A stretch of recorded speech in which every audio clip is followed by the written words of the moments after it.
podcast. There we go. And we are live from Grand Rapids, Michigan. I just doxed myself. Anyway, what is going on, everybody? Welcome to this week's episode of From Half Court, the first ever live episode of From Half Court. If you're listening afterwards, that is completely okay. You can go to youtube.com/FromHalfCourt to catch any of our other content and potential streams as well. I am Sean Murphy alongside my boy, Jeff Iafrady. Pretty boy, Jeff Iafrady. Jeff, what it do, baby? It's so good to see you. It's good to see you too, fellas. I'm excited. I had to, defend the Horde today, defend the Pistons today. I know people are very frustrated, and I am included. I mean, we did the draft show. Sean, you were there. And everybody in the room was deflated. But I can't wait to break it down, maybe see it from a different perspective today. And we're going to cover it all here, so I'm excited. Man, Terry Foster just went in after we lost the lottery. I love my boy Terry to death. But I was just sitting there like, all right. Come on now. Let's calm it down a little bit. Speaking of a voice of reason, it is one of my main squeezes. He is a legend himself. From Marquette, Michigan, standing at 6'3",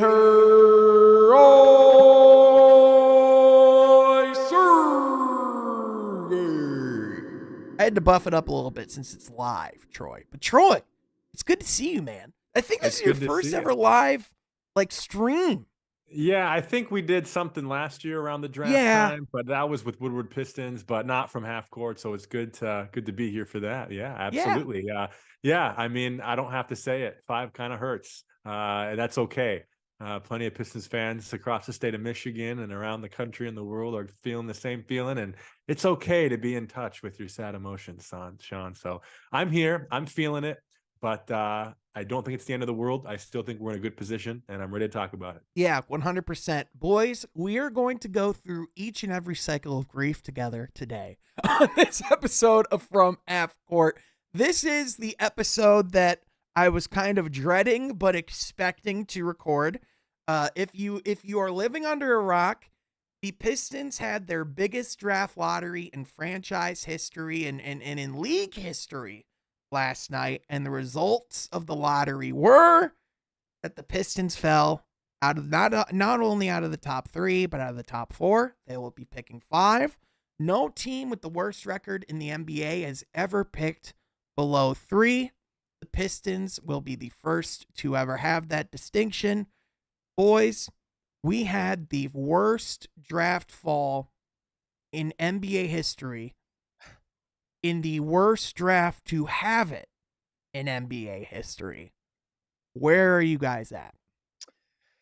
Yeah, I mean, listen, the NBA lottery, and not just the NBA, but I had to deal with the NHL lottery a couple weeks ago, and then now I was preparing myself for the NBA lottery, and it's funny when you waste all this time, not us specifically, but a lot of people, we spend time talking about Victor, talking about Brandon Miller, talking about Scoot Henderson, because there wasn't many that really figured, even though the percentages favored them picking 5 technically. Well, the percentages favored in top 4, Jeff. But there's still that 40 chance.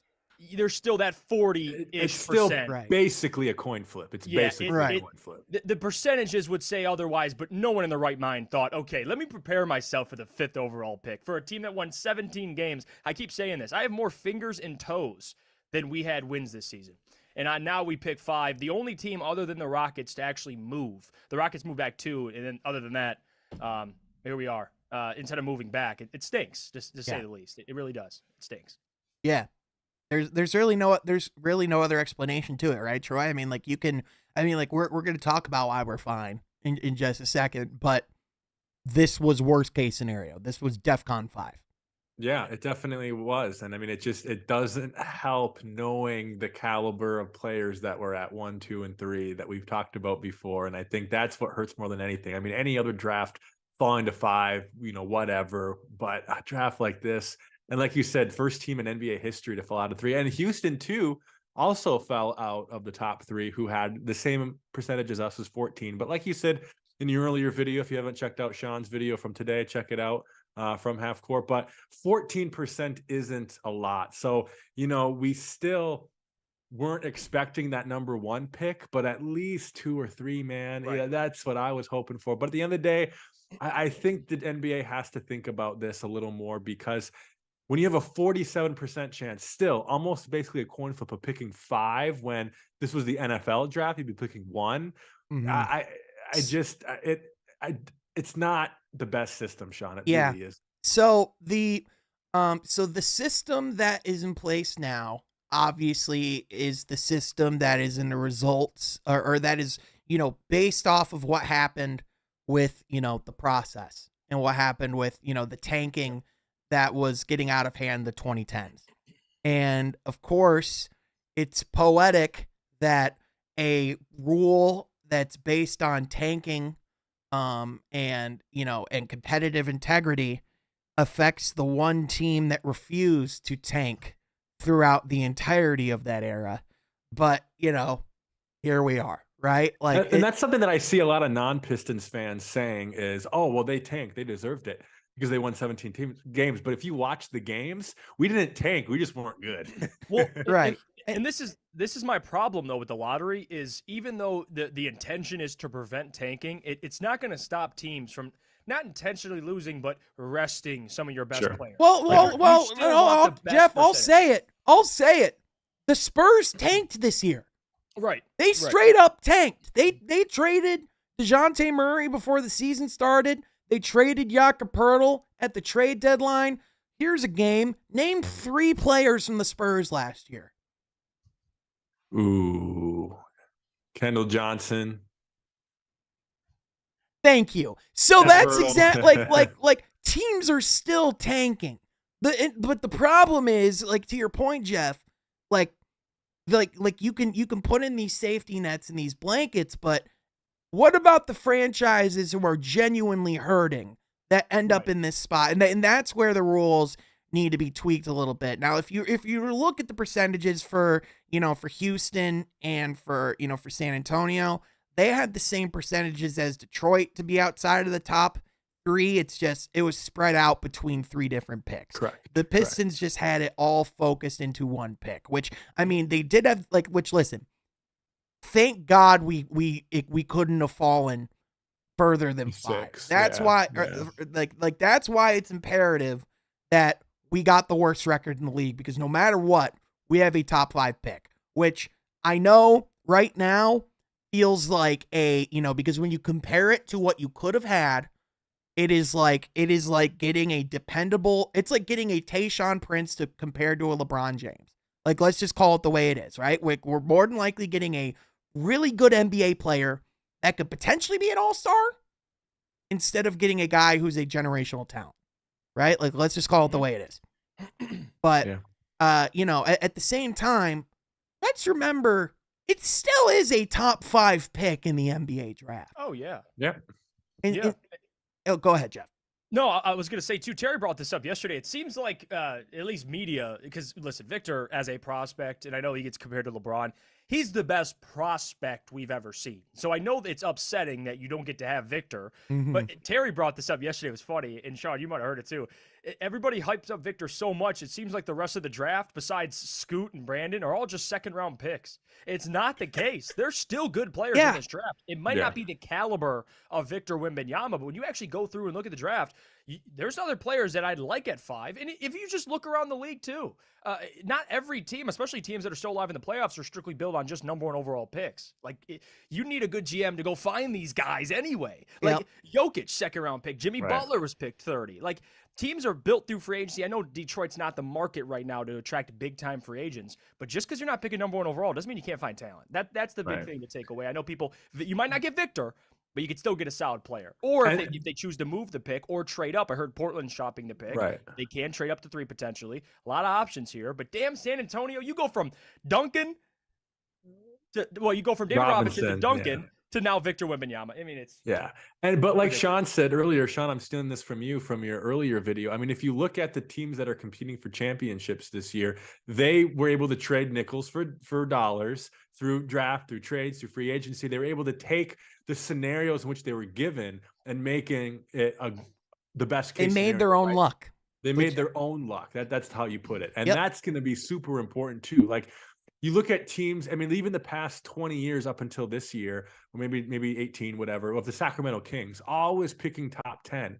But did that lead them to the playoffs? That lead them to a championship? No. So I know, guys, it hurts. I'm not trying to, make us feel better than the situation already is, but we have to understand that if we got second or third, that's no greater guarantee than picking at 5 and making our own luck there. Right. And, ultimately, I would argue of any of the teams that were in that bottom 3, Detroit was most equipped to fall. Right? Yeah. Like if you are sitting in Houston's camp today, I am way more perplexed on where my franchise is at than where the Detroit Pistons are at, because ultimately Detroit knows who their franchise player is today. They knew who the leader of this franchise was before yesterday. Yep. Like if Vic came in, he was going to be the icing on the cake. Ultimately, Cade was leading that locker room. Right? Like, we can, we can talk about we can question if Cade is, the best player on a championship team or not, or like what his impact level. I heard Colin Cowherd say he hasn't made an impact yet, which is just such a profoundly stupid statement to say that I don't even know how to begin to actually unpack. But, again, that I think that's just a big piece of a lot of this is I think people are also just forgetting we still have a lot of talent in the house. Right. And, again, like Troy was alluded to earlier with the point I made, like the best general managers in this league, you have to, like, you don't just go out there and you need to make your own luck, because if you're relying, we've seen the franchises that relied on ping pong balls to fall their way. They can't get past the second round. The Philadelphia 76ers are built on trust the process, cross your fingers on the lottery. They got set. You know what are things that were within their control? Taking Jason Tatum instead of Markelle Fultz, which was a guy that sent them home packing yet again. They're like one of the big things is you need to get your draft picks right. And these are especially the situations which, I know we get insecure because we're used to, as Pistons fans, our general manager not getting the picks right. But outside of Killian, can you tell me a pick that Troy hasn't gotten right? Like at this point, yes, we're not getting a Wemby, but we're getting someone that's going to help us right away. Mm-hmm. If we get Jarris Walker or Cam Whitmore, those are both guys that bring size, versatility, athleticism, a level of shooting to the team. Like, those are things that we need right now. I'm so high on Cam Whitmore, guys. I can't wait to get to our prospect breakdowns. I like Taylor Hendricks a lot as another guy. And even the 3-and-D wings, two-way wings that can shoot the ball, there's a plethora of them from the 5 to 8 range. I mean, Brandon Miller was the one that we talked about if you didn't get the number 1 overall pick, but there's still talent. Mm-hmm. I know people spend so much time watching Victor that they don't look at anybody else in this draft. They don't know the Thompson twins. They don't know Cam Whitmore, Jarris Walker, these guys, Taylor Hendricks, so on and so forth. But Troy Weaver is going to have plenty of time. And Troy, with his player evaluation, you want to bring up Killian Hayes, that's fair. I had to deal with that today. But don't tell me just because Saddiq Bey isn't on the team anymore, it didn't work out. You got James Wiseman for him, who was a 2nd overall pick. So if you want to go that route, that was a hit. You got James Wiseman out of it. And then Isaiah Stewart's going to be a serviceable above average role player. I mean, with upside still, a ton of upside still. So Troy Weaver, I think he gets a bad rap at times. I know people like to look at record, but again, you got to look at who he's going to hire at head coach. That's the big decision for Troy. And again, I saw the report too. If they would have landed Victor, they would have pursued Monty Williams aggressively. Like the whole Victor stuff. I mean, we talked about this last podcast with Houston when they tried pitching Victor, the ownership, and he came out and said, we're getting Victor, and then Ime Udoka's there. Like you can't, you got to prepare for every different scenario. And I think Troy's already been planning for it. I don't think he's been sitting there just going, all right, Victor, it's Victor or nothing. Like, no, there's always backup plans. And I trust Troy in this situation. Until proven otherwise, I'm going to continue to trust him.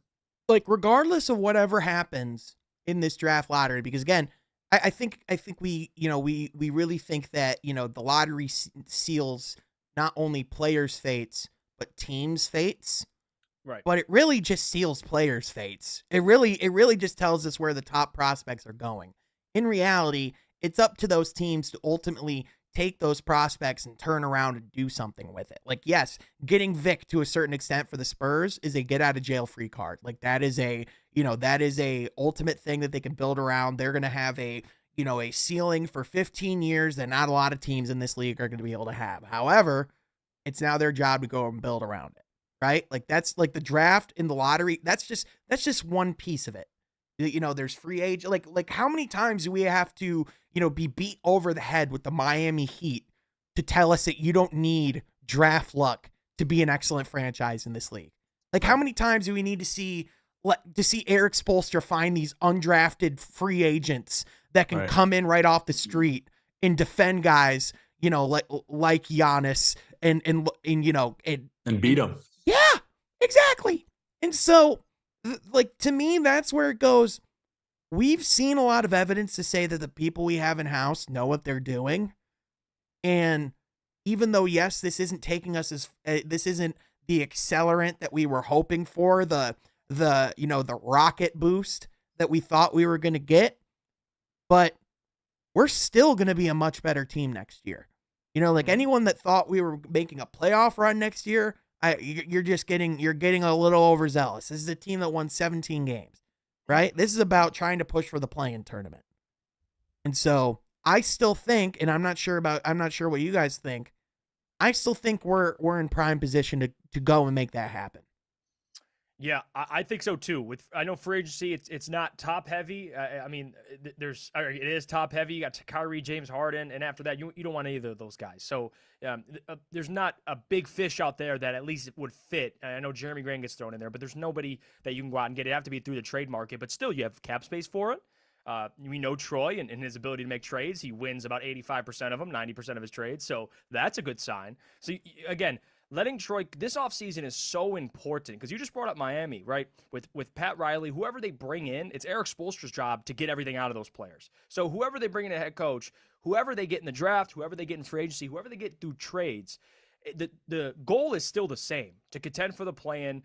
Cade going into year 3, we know what Cade is. He's easily going to be a 23, 24, 6-6 guy this year. And again, he's had plenty of time now, and Cannon talked about this yesterday, to working on his mechanics, plenty of time to get healthy. And then you have Ivy going into a second year. Like, there's still a bright future with his team. Duran's still 19. Like, people, I think, they look at the fall in the draft, and they think, it's over. Like, whatever we were thinking before is now over. The expectations don't change. So for Troy, now he actually has to do his job, because if you get number 1, it's Victor. Now at 5, things get interesting, but regardless, they're going to be able to get a good player at 5. Last year, Ivy, you picked 5. We thought he wouldn't be there. Guess what? He was there. So I do think there's a scenario where I think Brandon Miller could be there. I do think that, because you have Portland. You have Portland at 3. And we said this last year because the Rockets, I'm going to be honest with you, Jaden Ivey, we talked a lot about him. We knew there was a chance, but I thought he'd be gone before them. Either to the Kings, I thought maybe the Rockets would take him. So there's plenty of time we're going to get to before the draft. We're going to cover a ton of prospects, but the Pistons are still in a fine position. They just got to hit on this head coach. I think that's the most important thing to me. Right. Which, by the way, let's just get right there. That's a great next segue, because I think the lottery answers a lot of questions that we had about the potential coaching search as well. Monty Williams came in late and was a hot name that we all loved, of course. But, of course, with the results of the lottery. But also, I think as cooler heads prevailed, and as we took a bigger landscape of where the actual coaching search is at, I mean, guys, let's be honest here. Detroit is an excellent opening. But you know who else has openings right now? The Milwaukee Bucks and the Philadelphia 76ers. The two teams two of the teams that were in driving seat positions to go to the NBA Finals. And so, if you're a coach like Monty Williams, unless you know for a fact that you can take Cade Cunningham and Jaden Ivey and make that whistle, or you want that more long-term security, why wouldn't you go to two places that have two of the best players in the world? Yeah. Yeah. Yeah. I mean, it's foolish to think that he would have been in Pistons conversation. I mean, it I just mean, is. if they got Wemby, that of course that changes things, Right. right? But Naranjan, he actually, one of our guys, Naranjan, by the way, shout out Naranjan, congratulations to our guy Hey, yeah, shout out to for being the graphic designer with Enjoy Basketball. We're extremely proud of him. We love him. Does the coaching market want to be does the coaching market want to be in high pressure short leash situations? Which is an excellent point, but Naranjan, to that I would say that's every job in this league at this point. Like I think what we've seen, the coaches with the best record over the last 6 seasons is no longer with their team. Yeah, Like that's where we're at. And you got to think too, if you're a coach on the market who was just fired and you're going to the Bucks or the Philadelphia 76ers, two teams that are consistently, they make playoff runs, and the Bucks just won an NBA championship. 2 years ago. That's more of a short leash situation. If you come to the Pistons, if you can just contend for the play-in, we'll take it. Like I think the short leash thing, yes, there's a short leash with every NBA job, but I'm going to be honest, I think the Pistons leash is a little longer than some of these other jobs. Yeah, for sure. And with that, we know who the finalists are. However, I think we're at the point of the coaching search where I think we know who the next coach of the Detroit Pistons is going to be. We keep hearing the favorite from Troy Weaver's side is Kevin Ollie. That is just a name that has had a lot of momentum. So now that like we've had that to digest as well, what are your guys' thoughts on Ollie being the being the coach that would ultimately be selected? And does that change your expectations at all? No, it doesn't. It doesn't change. And it shouldn't. It doesn't matter who it is. It could be Sean Murphy. It could be Troy. I don't care who it is. Whoever's coaching this team, regardless, you have to contend for the play-in. That's my interview's tomorrow, by the way. No. And you're by the way, you're gonna nail that interview. It doesn't matter who it is. The expectation doesn't change. Now I have preferences, like right, Sean, Troy. You might all have preferences. We talked about Charles Lee, Kevin Ollie, Jaron Collins. Regardless of your preferences or what you want in a head coach, like for me, not having an NBA experience on a bench as a coach, something that I prefer. Kevin Ollie, a former NBA player, but hasn't been on an NBA bench. There's concern there. But regardless, whoever Troy brings in, I'm going to hold whoever the coach is and Troy to the same standard. Here's the expectations. If you can't reach them, let's find out why. And if you have a healthy roster, I'm going to have a problem with it. So I don't care who it is. Again, this is the biggest decision besides drafting Cade to me. Cade, you hit on Cade. Great. Number 1 overall pick. The next one is nailing this hire. I don't care who it is. The expectations don't change.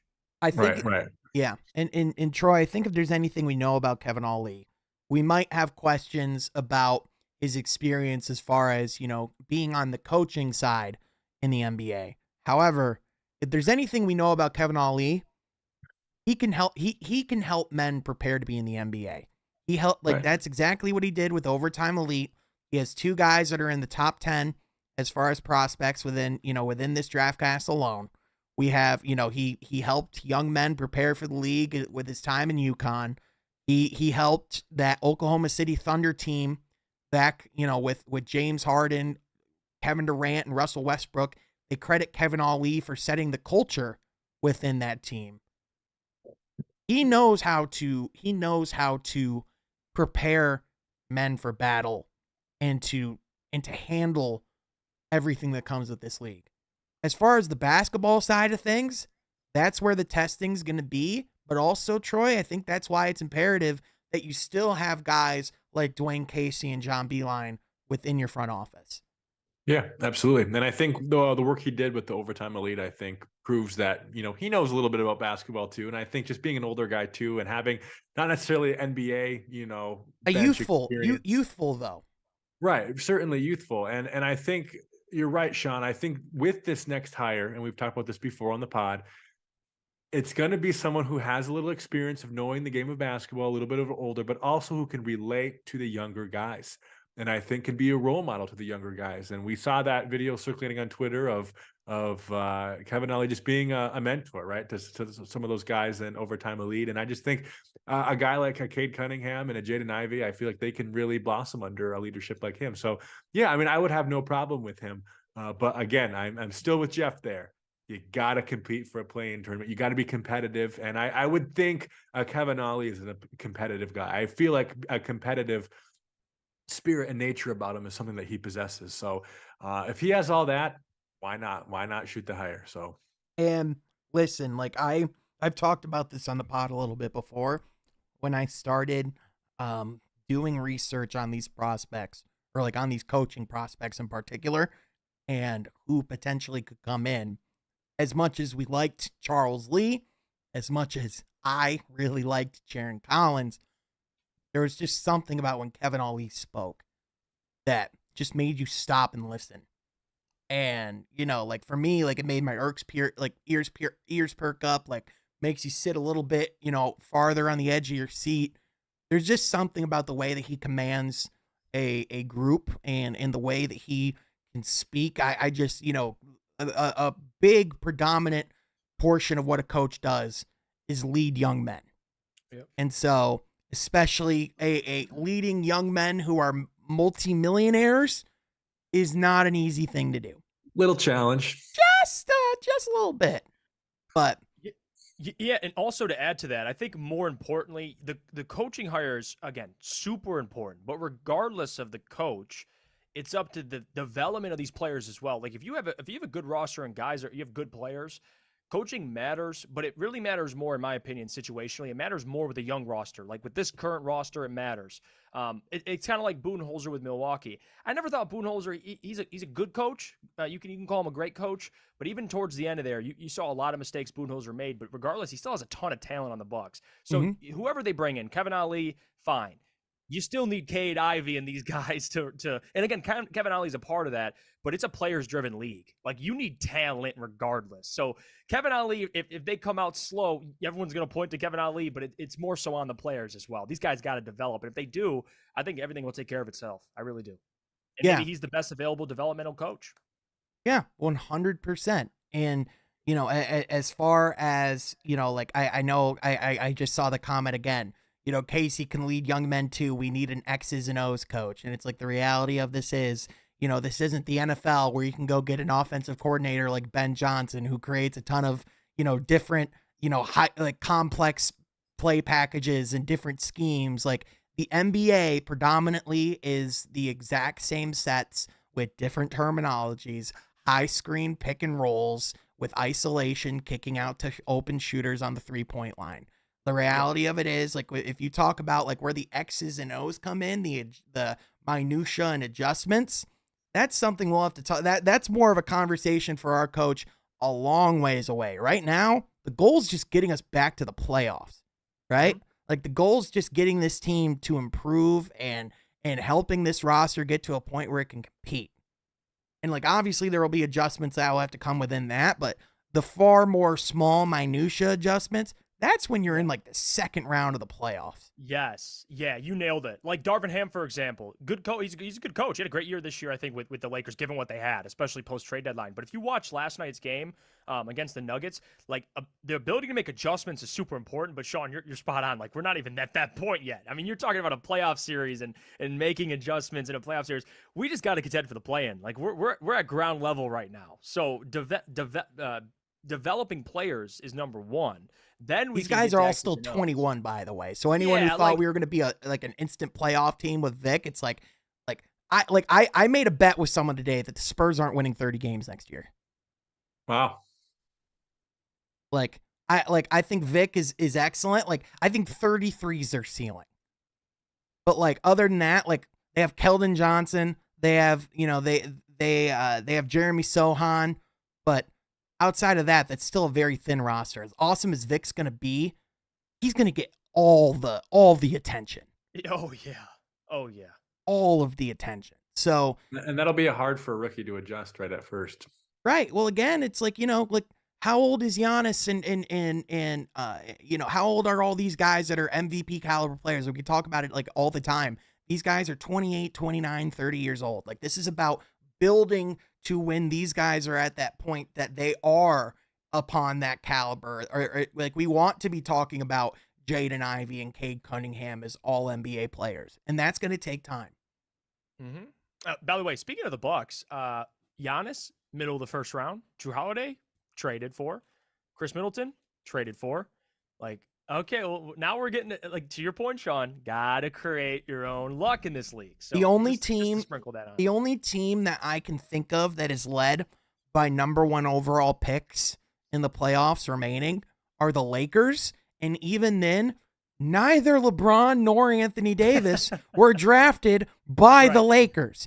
All of these teams made their own luck, right? Yeah.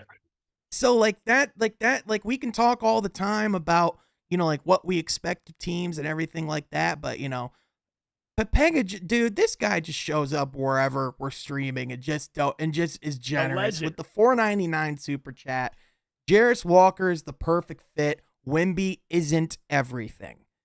And, I think you just said it really well that like, Wemby is everything, but like he's at the same time, like Wemby isn't going to win every single championship every single season he's in the league. I will make that wager. That's not going to happen. Hey, that's fair. That's fair. Also, can we just say if there's any consolation, we don't have to go against Victor 4 times a year? And we don't have to go good. And we don't have to go through him to get to the finals. Yeah. Can we talk about how that's a blessing? Yeah, you know what's funny too, even with the Wings, the Blackhawks got the number 1 pick, Western Conference. Spurs got it, Western Conference. All right. At least that's one of the only positive things I can find. By the way, how Chicago's in the Western Conference, so like this doesn't make any sense. Hockey's stupid, but But hockey's not stupid. It's the NHL that's stupid. That's my genuine take on hockey. But anyways, yeah, it's like let's get right into it because he just said it. Jarris Walker's the perfect fit. Wemby isn't everything. Let's talk about it. Who's on the top of your guys' board right now? I know Troy. I know you said earlier you love Cam Whitmore. I know right now Cam Whitmore he's projected to go anywhere from 5 to 8 right now. And he's a pretty divisive player, but Troy, there's a lot of things like his shot form. I saw a lot of people saying it's like there are remnants of Sadiq within his game, but it sounds like Whitmore's far more of an athletic prospect. Right. Athletic too. And I think even a little more consistent shooter, I think as well, which I think would be a great addition to this team. We talked about a wing who can shoot the ball. He's one of them, but yeah, the athleticness of this guy is unreal. And I think he's kind of an athletic freak. If you see how many times he was able to sprint down the court and get a breakaway dunk on both sides of the court. So, I think he's a guy that would very much benefit being with a Cade Cunningham and a Jaden Ivey in his corner. And really that Villanova team in a lot of ways was centered on him on the offensive end. Not completely, but he was certainly an option that they looked for a lot in their games this year. So I just think he's a guy that I think he's a better Sadiq in my opinion. And we know how good Sadiq is, but I think at 5, he's a guy that I would want to. And sure, Jarris Walker is all right as well. And man, if Amen Thompson was available somehow at 5, if the Rockets didn't pick him at 4, he might be another guy to really consider. I would say that he would fall because I think Houston would probably take him at 4. I like Cam a lot, guys, and I just really think how he can shoot the ball and his athleticism is just what we need. Yeah, I think it sounds like a lot of the things. It sounds like he didn't have a super consistent season. Like in college, and it sounds like that's contributing to a lot of his, like a lot of the talk. But it sounds to me like the reason why Jarris Walker would be such a compelling prospect, and I think why he's currently the early favorite to be the Pistons pick at 5, is it seems like he's a guy that doesn't need the ball in his hands, that is extremely versatile on the defensive end. You can just plug and play. He can catch and shoot. Like when you talk about the 3-and-D wing, it seems like Jarris Walker just fits that description, right? Mm-hmm. Absolutely. And like it also just seems to me like Cam Whitmore might have the higher ceiling, but Jarris Walker might have the higher floor, right? Like it sounds like so it's interesting, but also there's conversations about trading the pick. Do you guys think that's realistic, or do you think I don't think it is, guys? Like, to be honest with you, No, because I'll say it again. I mean, if you're going to trade the pick and you don't want it, who wants it? Like, there's always that too. Like, if you don't want the pick at 5, it's going to be tough to find not only someone who wants it, but a trade package you'd be willing to take. So, right? No, I don't think it's realistic. It's right like I know I know Kool-Aid mentioned on the broadcast briefly last night he was looking at Orlando with those 6 and 11 picks and potentially thinking about Detroit making a trade there. But the question is, I mean, Troy, Jeff, is there a prospect that Orlando is going to fall in love with where they're going to give up one of their picks to go jump up one, you know? It's not super realistic. And for us even too, I mean, is there a prospect at 11 that makes it worth going, even sliding down more in the draft for? So right. Yeah, I'm not really high on that trade. Right. I like, I understand, the desire of wanting to I think we're used to getting multiple first round picks each and every year with Troy Weaver. I think we've kind of been, spoiled with that. I would argue that this is the stage where I think we're getting one last solid young player, but I think this is a guy who needs to be able to play now. And I think we need to be starting to look at adding more veterans and less rookies and projects and prospects on this team. I think as much as, the talk is going to be about the draft and continuing to add young player and add young players and player development, I'm not sure what your guys' thoughts are, but I personally think that we need to be more focused on adding proven veterans who can help this team now. Well, if you look at our record too, Sean, I mean, 17 wins and, especially with Cade getting hurt, a lot of the guys that were on the floor, I would call a Killian a project. Towards the end of the season, I would call it James Wiseman a project. Even Marvin Bagley, even though he missed, quite a bit of the season with injury, still a project. So projects aren't winning games for us. You know what I mean? And I think it's now time to be competitive and push in for that play-in spot. And you really can't do that with projects. Right. The question is, do you guys think Jarris Walker, Cam Whitmore, do you think those guys are potential future all-stars, or do you think they're just really good players? So I'll go through some of my preferences at this point because there's still a lot to get into, and we'll be doing breakdowns on this channel as well. So I can't wait for that. We did last year, which was a lot of fun. There's a couple guys I prefer more than others. Cam Whitmore's in that conversation for me. I would like more length. Jarris Walker, obviously he's been talked about, 7'2" wingspan, about 6'8". I know people I've been seeing like this Isaiah Stewart comp floating around, which I don't agree with. I like Jarris Walker a lot. There's upside there. I know he wasn't the most consistent shooter, but like Papiga Jones put in the chat, it was the top of the key where he saw issues 40% from both wings. Again, Jarris defensively, he might be not, if you don't want to call him the best, one of the best, if not the best, defenders at the wing position. I'm looking for two-way wings who could shoot the basketball. That's my preference. That's why I was so high on Brandon Miller. Cam Whitmore, I like a lot.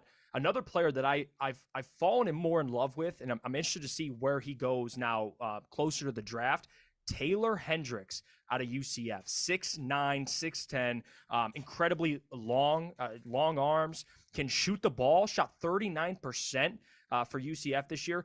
We not only need guys that can shoot the ball, but we need length, guys that are long. That's something that, Troy, you've seen more and more as he's added. Taylor Hendricks, to me, is interesting. Again, high volume shooter, makes a lot, can guard. He's great off ball defensively too. Like you watch some UCF games, he's swatting guys' shots just playing off ball, just on help defense. I like him a lot. Good kid too. You watch some of his interviews. He just seems like that's the type of guy that Troy would fall in love with. But I don't hate Cam Whitmore. I like him a lot. I know he's like 6'5.5" without shoes. I know people talked about that. I would like a little more size, but I wouldn't hate it at all. But my two preferences right now at this point, Jarris Walker and Taylor Hendricks. But for shooting, I would lean Taylor Hendricks. Yeah, for sure. I know I know there's, a lot of, prospects that people love in that range as well. I know a potential, name that a lot of people love in this draft as well as Grady Dick. Do you guys think that could be a potential option for Detroit at 5, or do you think that'd be a hell of a reach? I just want a Grady Dick jersey. I don't give a damn what it is. If you draft him at 5, I'll take it. My wife said if the Pacers get it, she's going to get a Dick jersey. He can shoot that thing. He can shoot that thing. So Shoot I that mean, thing!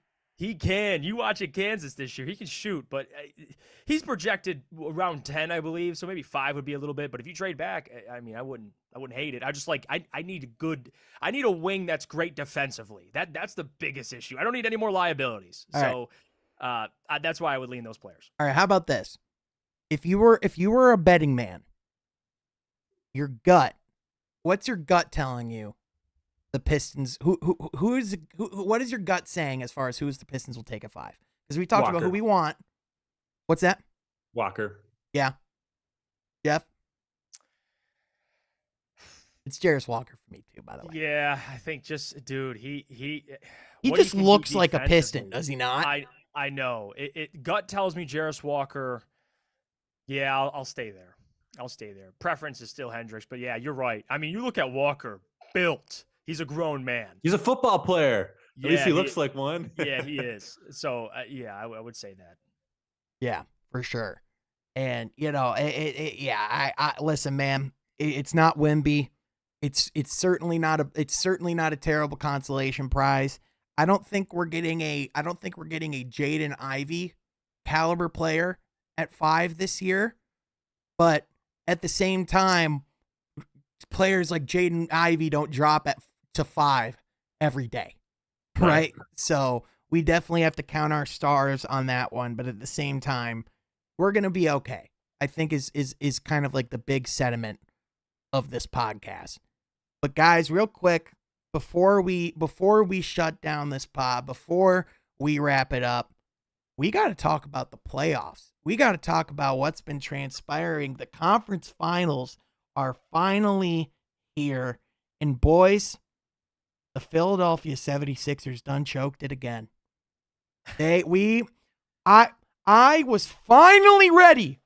It looked like it was finally time for this team to take the step, to make the jump. Joel, they got the win in Boston in Game 5, and then they absolutely crap it in the final 2 games. The process of choking.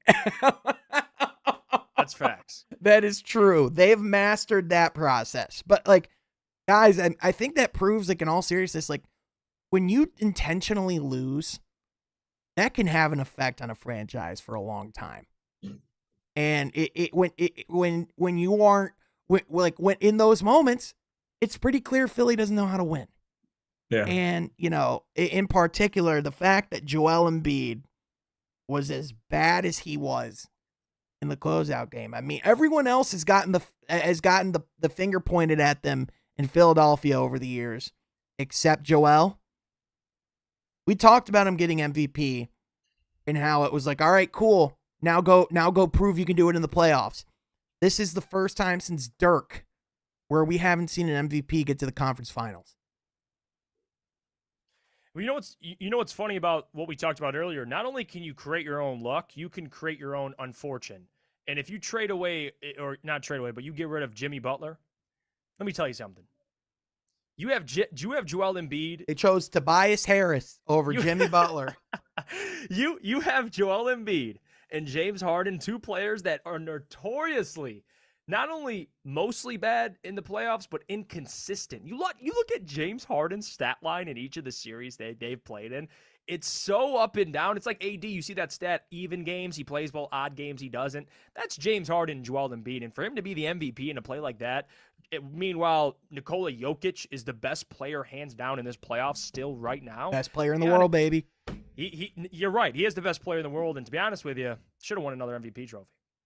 Yep. But also, I mean, the difference between Jokic and Embiid, I mean, Jokic didn't give a damn. They're still playing now. And even after getting a 30-point triple-double against the Suns in the second round, they're like, we're not satisfied. Job's not finished. We got to keep pressing. And, I mean, as amazing as LeBron looked at points in Game 1, I mean, guys, I think this Denver team's too much for the Lakers.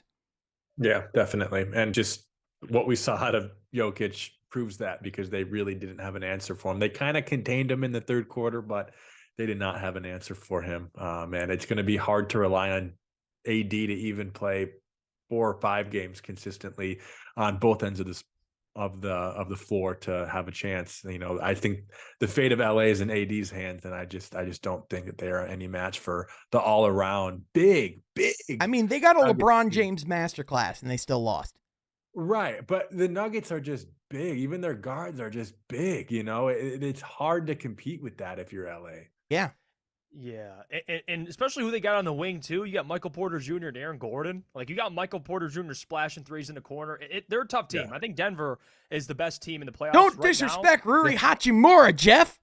And then there's Rui Hachimura, who actually they put on. You know what's funny, too? And JJ put a video out, I believe it was last night, explaining the adjustments that Darvin Ham made in the second half. I don't know if I told you guys this, because I said this on the morning show. I picked the Lakers in 6 here, all right? And I went out on a limb, watched game 1. It looked ugly, all right? And towards the end, made it somewhat of a game. LeBron missed a game-tying 3. It is what it is. I'm not jumping off the ship. You should. Now is the time, Jeff. Well, my God. What did this Denver team need to do to get your respect, Jeff? Like, as much as as much as the Lakers, it's like, yes, we have LeBron, we have Anthony Davis, we know what they've done in the past. But what about this Lakers team this year has ever said, oh, yeah, they could beat the Nuggets? So, let me. The laughing doesn't make me feel like you feel good about your case. Hold on. Let me defend him, all right? So, Lakers. And the reason why I felt so good about the Lakers, especially coming off that Warrior series, which I picked them in 6, they won in 6. Maybe I was living off this adrenaline. All right. Okay. All right. Okay. I'm not jumping off the ship yet. The problem I have with LA is not even off, because offensively, we don't know. AD, like you said, he went for 40 last night. LeBron played well, had a masterclass. They still lost. It's defensively.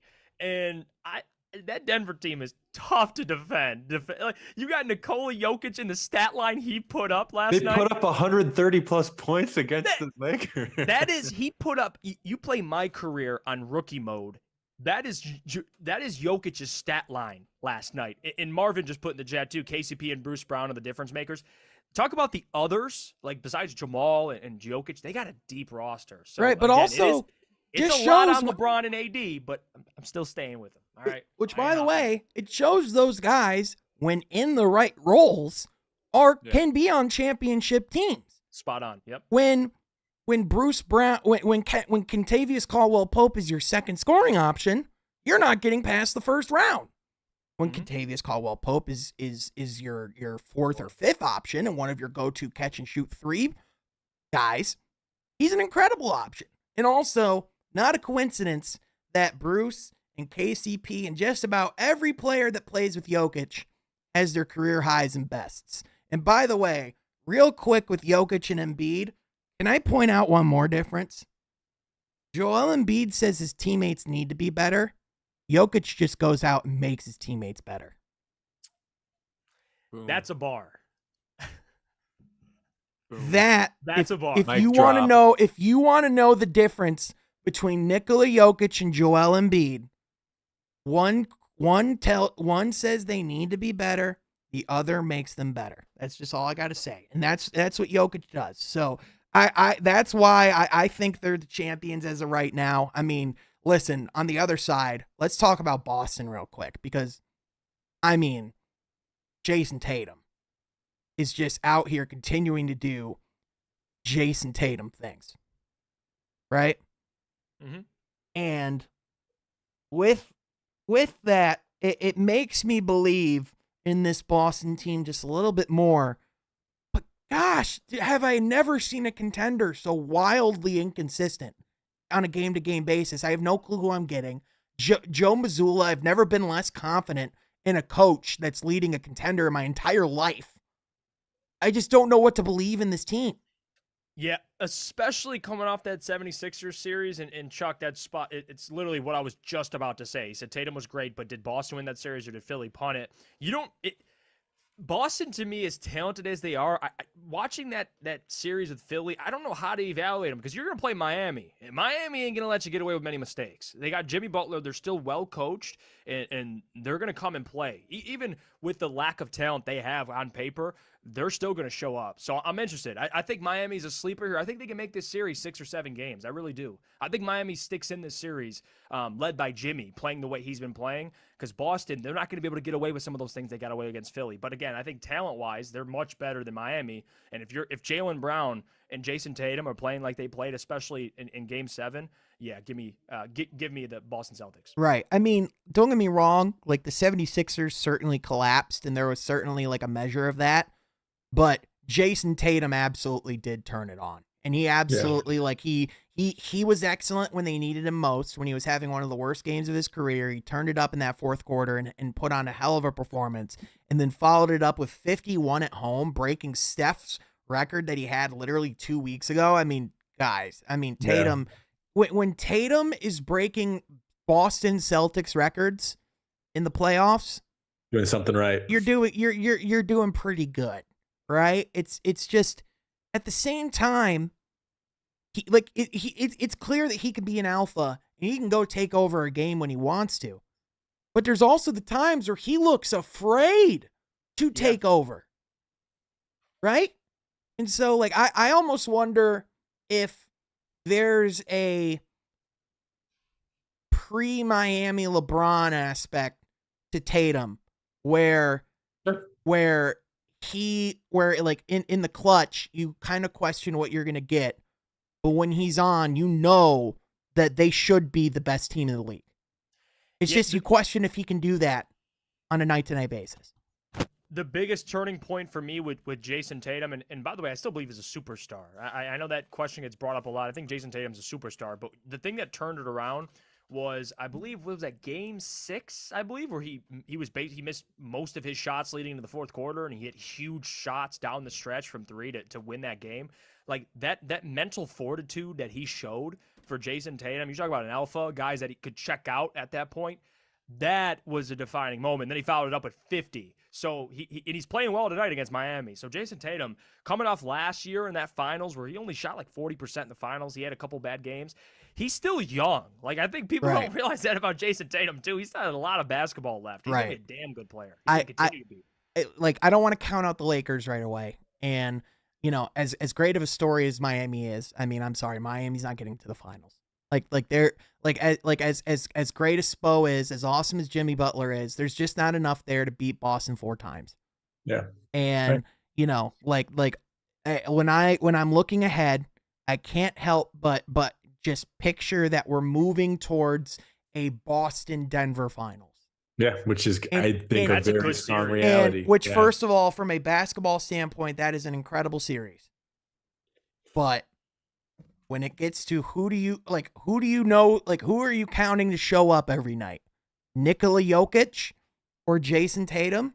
Right now, Jokic is the answer. Absolutely.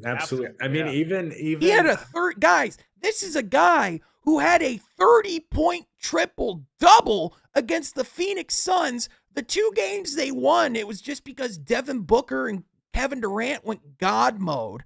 But really, other than that, Denver had control the entire time. Mm-hmm.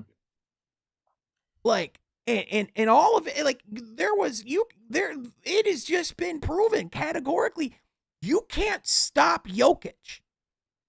The only, Kentavious Caldwell-Pope, he was asked about the difference between playing with LeBron and playing with Jokic.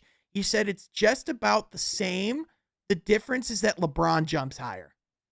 Yeah. Wow. That's a quote.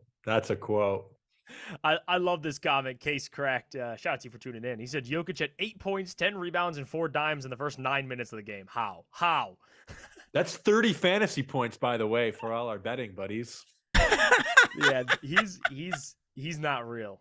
Jokic, he's incredible. He really is. Yeah, man. But again, where was he drafted? In the second round during Taco Bell commercial. This guy was being drafted when they were talking about the beef quesarito. Like, no BS. And again, He looks like he's still eating some of those burritos, but go on. Oh yeah, 100%, which is crazy because he's in the best shape he's ever been in, and he still looks like he needs to lose. Like, my gosh, but then you just talk about like what makes a championship team, right? We talk about the secret to winning is that it has nothing to do. Like the secret to winning basketball has nothing to do with basketball. It's the team dynamics. It's everything else that goes within it. You have two selfless stars in Jokic and Jamal Murray who defer to each other at any time. You have awesome like defensive wings and selfless players. Like Michael Porter Jr. is a selfless player. Aaron Gordon's a selfless player. Bruce Brown, Contavious Caldwell, like all these guys just want to win. And Jokic in the middle of the year essentially just like chalked the MVP race because he just didn't want to hear about it anymore. This team, all they care about is getting to the finals and winning a championship. And just the way that they're looking right now, man. I mean, right. Like, and just that Murray Jokic combo, as much as Tatum and Brown have played this postseason, I would still rather take the Murray Jokic combo because they're just better. Right. I think just particularly in the playoffs. This playoffs, yeah, maybe not all around 82 games, but this playoffs they've shown. Well, like Jamal Murray, in particular, like he's a guy that he elevates his game when the playoffs come. Like he's a guy like his averages go up around this time, which is that's what you want to see, right? Right. So I mean, overall, and regardless, this is Denver's year too. We talked about that as well last pod. Right, they have to win it this year. Right, but I mean, like the other thing as well. All these teams show Denver has 2 stars and a ton of really solid role players. And like the Lakers, 2 stars, a ton of really solid role players. Detroit, we have 2 guys that we believe can be stars. We have another guy in Jalen Duren who looks like he could be a star too. And then, like all we need to do now is bolster our roster, get solid players that can help us be better. Like the simple truth of the fact is, like we talk about like the secrets to winning a championship. Obviously it's the stars that that carry there, but also Denver's depth, man. Like their bench, their role players, their like just everyone they have like from the top down in their roster. Like that's just championship level basketball. Yeah. Mm-hmm. Also, and by the way, shout out Ashton. Shout out for coming in the comments, our guy. We love you, man. Wish I could have seen you yesterday. Sorry I wasn't in Detroit, but super glad you're able to swing by and see the boys in the studio. If you haven't checked it out, by the way, go to Woodward Pistons right now. Exclusive interview that happened going down. Ashton, we in the gym working right now. Love to see it. Ashton, I was saying this earlier. I think people are underestimating Cade Cunningham, dude. I think people don't underestimate. Like, I don't think people truly understand. This guy is coming ready to go. And I do want to close, and it's like I'm not blowing smoke up anyone's butt here. I'm not trying to kiss up. Like, I don't think people genuinely understand.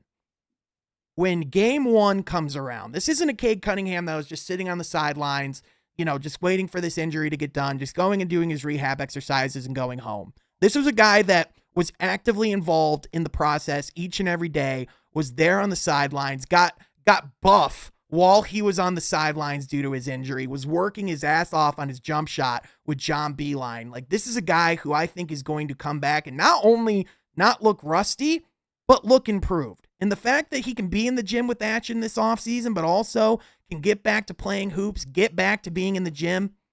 I don't think people the type of season we saw Tyrese Halliburton have this year. I think we're set up with Cade to have that and then some, man. So I like you guys in the gym. Awesome. I love to hear it. Like, we love you guys. Keep working. We love to see it. But like, man, Cade is coming. I'll just tell you what. Like you want to underestimate Cade Cunningham? That is your prerogative. Go right on ahead. I am not doing that a day in my life. Don't do it.